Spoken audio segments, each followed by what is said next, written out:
تک یہ بات کرتے ہیں کہ پہلے بھی اس طرح کے بیانات دیگر پارٹیز بھی دیتی رہی ہیں، یہاں تک تو اطہر بالکل صحیح کہتے ہیں. اور پھر اس وقت یہ بھی تھا کہ عمران خان اس وقت کی اپوزیشن کو تنقید کا نشانہ بناتے تھے، کہتے تھے کہ یہ کون ہوتے ہیں کرنے والے، یہ صحیح نہیں ہے.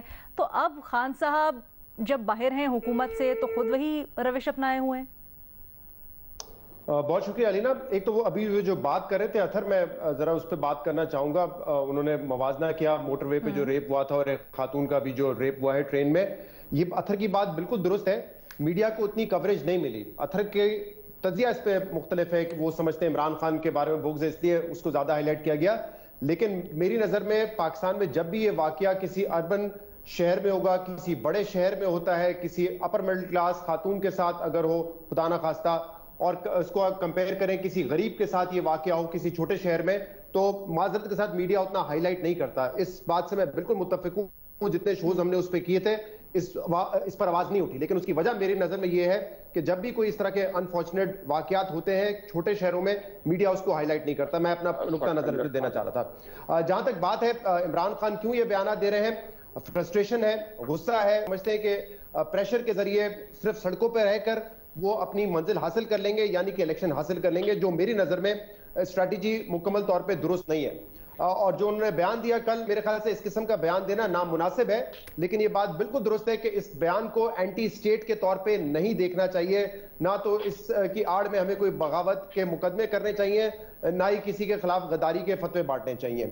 اب دیکھیں مسئلہ کیا ہے. یہ بات تو ٹھیک ہے کہ بہت سارے لیڈرز، ابھی مثال کے طور پہ آپ لے لیں، جب پی ٹی آئی کی حکومت ختم ہوئی ہے، ہم نون لیگ کے لوگوں سے سوال کرتے ہیں کہ آپ نے کیوں ان کو مدت پوری نہیں کرنے دی، آپ نے تو ان کو سیاسی شہید بنا دیا ہے کیونکہ اب سارا ملبہ آپ پہ گرا ہے. تو پی ایم ایل این کے لوگ بھی یہ بات کرتے ہیں کہ دیکھیں اگر عمران خان ایک سال اور رہ جاتا تو ملک تباہ ہو جاتا، معیشت تباہ ہو جاتی. ملک اس طریقے کے بیانات جو ہے بہت سارے لوگ دیتے رہے ہیں. اور یہ آپ نے جب پہلے 2 سال تھے تحریک انصاف کے اور پاکستان کا جو ٹیکس ہے وہ نہیں بڑھا تھا، تب بھی کہتے تھے کہ فوج تباہ ہو گئی ہے، فوج کا بجٹ نہیں بڑھا، فوج کو نقصان پہنچائے. تو یہ بیانات دوسرے لوگ بھی دیتے رہے. جو دیتا ہے نامناسب ہے، نہیں دینے چاہیے. لیکن عمران خان کے جو پورا جب آپ جملہ سنیں گے اس میں مسئلہ کیا ہے، اس میں مسئلہ یہ ہے وہ اسٹیبلشمنٹ سے کہہ رہے ہیں کہ اسٹیبلشمنٹ صحیح فیصلے کرے. اور یہ بات وہ ماضی میں بھی کرتے رہے، یعنی کہ ماضی قریب میں بھی کرتے رہے کہ اسٹیبلشمنٹ درست فیصلے کرے، حق اور باطل میں حق کے ساتھ کھڑے رہے، نیوٹرل نہیں رہ سکتے، نیوٹرل جانور ہوتے ہیں. اب اس جملے سے عمران خان کی کیا مراد ہے؟ وہ بیسیکلی کہہ رہے ہیں کہ مجھے سپورٹ کرو، الیکشن کرواؤ. میرے خیال سے یہ جو ان کی ڈیمانڈ ہے یہ سب سے پرابلمٹک بات ہے اس پورے بیان میں.